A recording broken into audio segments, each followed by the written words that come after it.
everybody, and welcome to episode 188 of the Let's Play world. This is a very exciting time. 1.20.5 has finally been released. Now, oftentimes I do update videos where I talk about the snapshots and different things like that. And this time I really didn't. And the reason I didn't was because it was kind of confusing. Because they have implemented these experimental features and that sort of thing, it's not quite as clear what is going to end up in 1.21 and what is going to end up in 1.20.5. And so I just kind of stood back and just watched, just to see what would happen. And yeah, as it turns out, 1.20.5 was just released, and they included the armadillo, and the new wolf variants, and wolf armor. So just a little update, but some really fun and very cool things. Now, 1.21, it is going to be all of the trial chamber related stuff and the new mace weapon and those sorts of things. So, yeah, very excited for that. And honestly, that is probably not all that far away. If history is any indicator, June is often when the major updates happen with Minecraft, and we're almost into May, so it might just be a few weeks away before we get the trial chambers and all of that. Now, even though 1.20.5 has dropped, I have not updated yet, and there's a reason for that. And the reason is, even though my world is very, very vanilla, I do use quite a number of data packs and resource packs. And so I wanted to start off today just kind of reviewing what do I use as far as data packs and resource packs and that sort of thing. And the thing I'm kind of nervous about is they made a lot of under the hood changes as far as how data packs work. And so I'm fearful that some of the updates are going to take a long time to happen. There are certain ones that are just quality of life that make the game run better, and I'm hoping those will happen sooner than later. And then there's other ones that are just kind of fun and add visual interest, and those ones, they might take a little bit for the developers and the people to update them. So yeah, let's just take a look here. If I jump in here and I go to mods, I've got the little mod menu installed here, and there's a whole bunch of them, and I'll just kind of start at the top. So the first one here, Better End Sky, it literally just does that. It makes the sky in the end look a little bit more interesting and visually distinct. So if you are flying and the world is taking a bit to render, this one will make it so you don't just dive into the void. Blur is one that I've been using, and what it does is it modifies the background behind Minecraft GUIs. And so what that looks like, as you can see, is it blurs the background. So when I go into a menu, the background gets blurry. And they're actually going to add that to the core game, so I probably won't need to use this one going forward. Eating animation, that's a fun one that just makes the food disappear as I eat it. I think it's just a nice little enhancement. These ones here, entity model features and entity texture features, these ones are required for the Better Animations resource pack that I use. And I'll talk about resource packs in just a moment. Going down a little bit, Falling Leaves. This is a really nice little mod that basically adds falling leaves to all of the different types of trees and forests. And you can adjust how much of it is happening. I have it very, very subtly.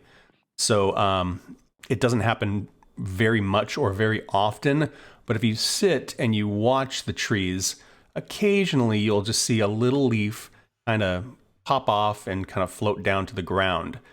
But yeah, you can crank it up so it just looks like it's raining leaves, which is pretty absurd, and gives you a lot of little adjustments to just make your world feel a little bit more alive.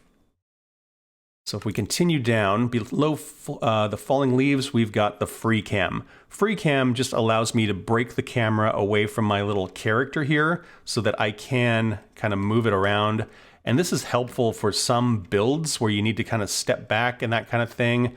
Or I do use it sometimes for thumbnails and things like that. It's a really handy little mod. What else have we got? We've got below free cam, Lamb's dynamic lights. You might have noticed when I'm in caves and things like that, if I am carrying a torch, the torch emits light. And I think it looks better. You know, you can feel like the torch is actually a real thing. And also it makes the game a little nicer where you can kind of see where you're going just from holding a torch. So yeah, until they add that to the core game, I'm going to use that. Lithium is very much a under the hood type of mod, and it helps with, I believe, the lighting engine. MALILIB, MALILIB is a, again, under the hood type thing. This is required to run the mini HUD mod, obviously the base game. The mini HUD is a very, very configurable little mod that you can do all kinds of things. The thing I primarily use it for is light levels. So I have a little hotkey where I can see if something is spawnable or not, and this is really handy and helpful when you're doing builds. But you can do other things as well, as far as like creating a spawn, distance marker, or you can update your F3. You can do all kinds of things. It's a very cool and very configurable little mod there. Mod menu is literally what we are looking at right now. It is just a menu that lets you see all of your mods in one space. This is super, super handy. The replay mod is a mod that allows you to record the gameplay and then go back and edit it. This is how I do all my time lapses, that sort of thing. Let's see, Satin, I'm not sure exactly which one of these is using that, but it is a shader that I think it might be the Falling Leaves that utilizes that. Sit does what it says on the label, allows you to sit on a slab or a stair.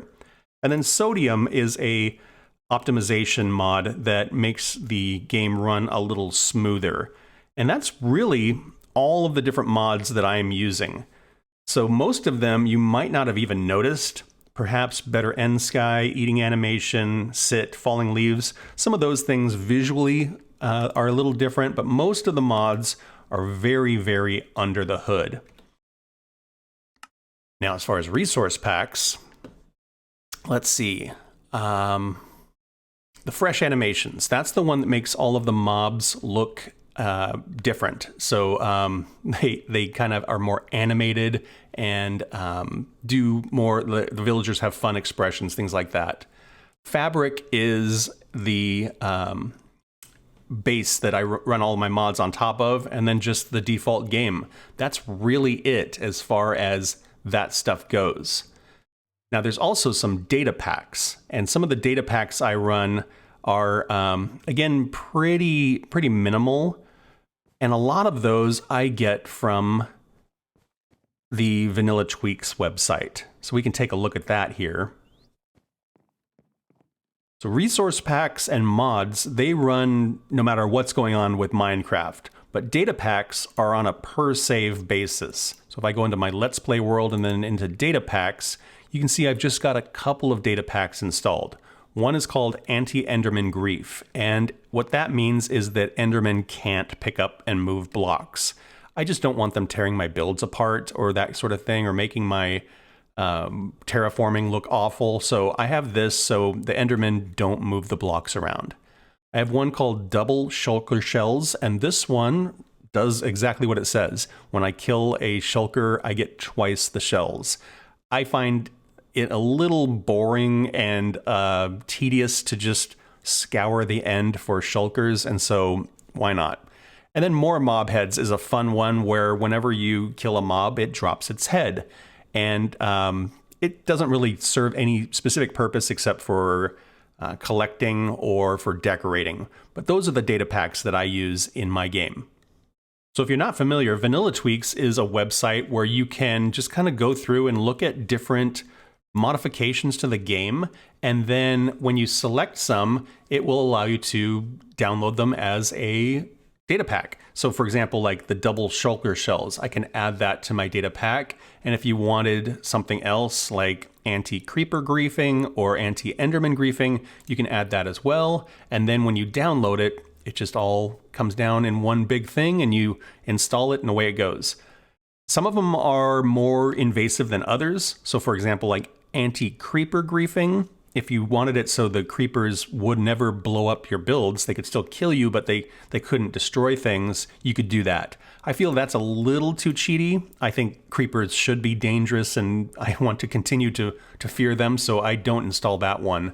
But there's some really cool ones in here, and you can really make your game work or look very, very different. Some of them are, again, how the game plays, and then some of them are how the game looks. So it's a really cool website. I'll leave a link in the description.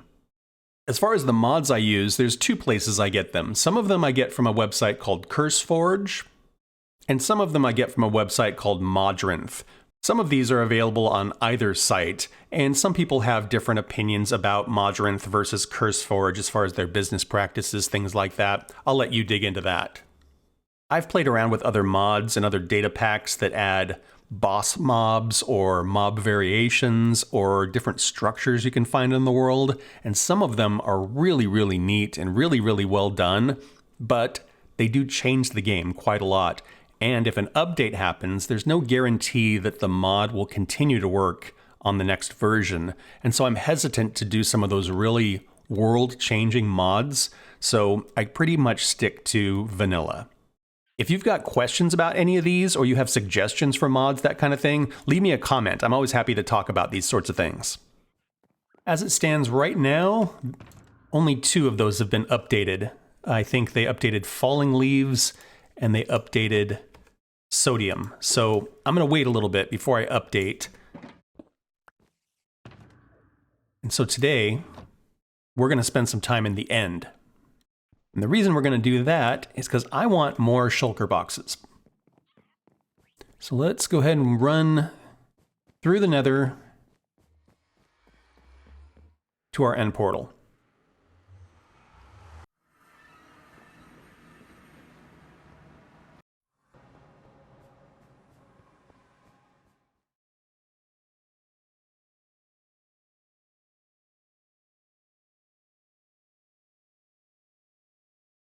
It's been a long time since we've been out here, and I went ahead and I used an app called MCA Selector to reset and prune a lot of the chunks out here. So hopefully we shouldn't have too much trouble finding end cities and shulkers and that sort of thing. All right, if I push that and stand here, and we go in here, voila, we made it. Suppose we'll just head off in this direction here. Yeah, you can see that's basically where I pruned the chunk right there. So let's see if we spot anything heading in this direction.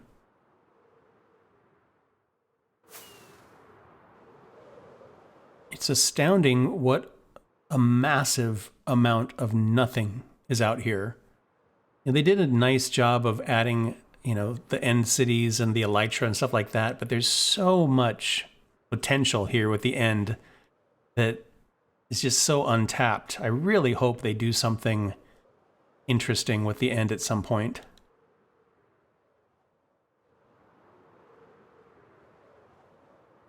Here we are. Little itty bitty end city.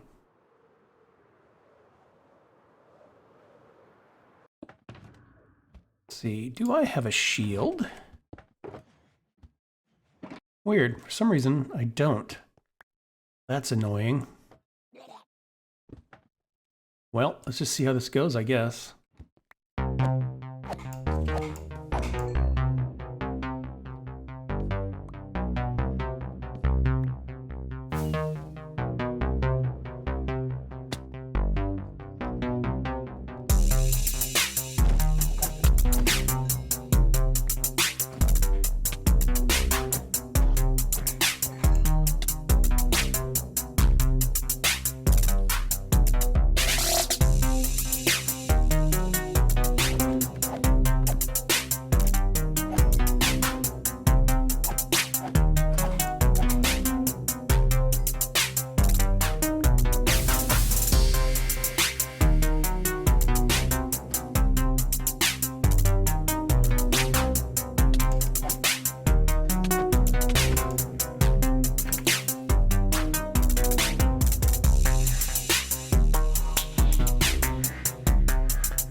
Nice.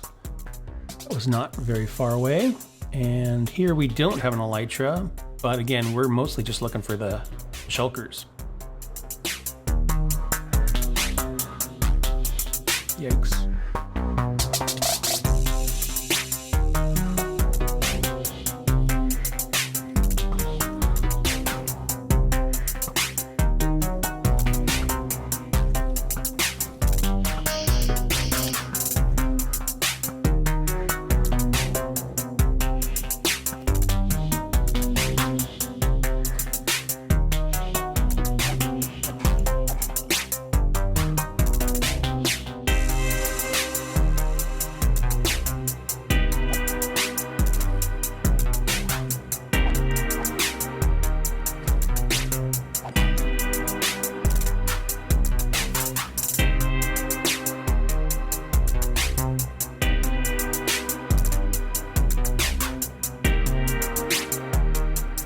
Aha!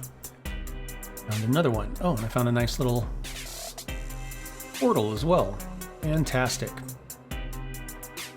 You know, I was just thinking as I was mindlessly flying over all of this, it would be kind of interesting to build out here. I've never done it before. Usually I just explore, but I never build. So let me know what you think about that. Leave me a comment.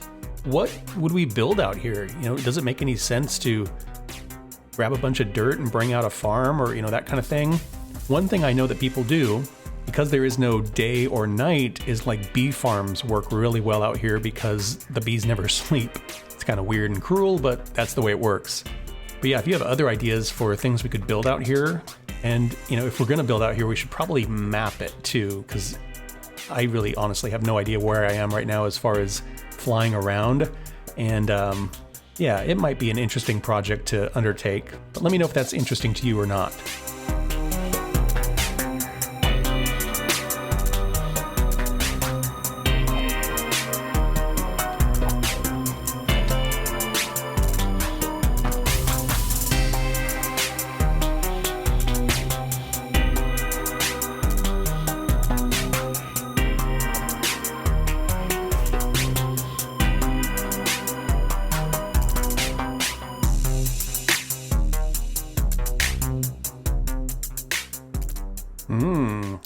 It's a much larger one. Check this one out here, because this might give us all the shulker shells we'll need.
That was quite the adventure. We got a ton of cool loot. Run in here and I'll plop it down for you. You can see here we got diamond shovel, diamond pickaxe, and then a ton of cool stuff. We got an elytra, 55 shulker shells. That's 27 shulker boxes I can make. Got some armor, some emeralds, some gold, some iron. Just a lot of really great stuff. Oh yeah, and a shulker head. That was one cool thing I picked up. So that is fantastic. I think next episode I will look into updating to 1.20.5. We'll see how the data packs and the mods are all doing, and maybe we'll do some armor trims on some of this armor that we found so we can decorate some of these armor stands around our base. I think that'd be pretty cool. And I think that's where I'm going to wrap this one up. Thanks to these folks for making the channel possible, and thanks to you for watching. I really, really appreciate it. Please like and subscribe if you want to follow along on the adventure, and I hope to see y'all in the next one. Bye-bye.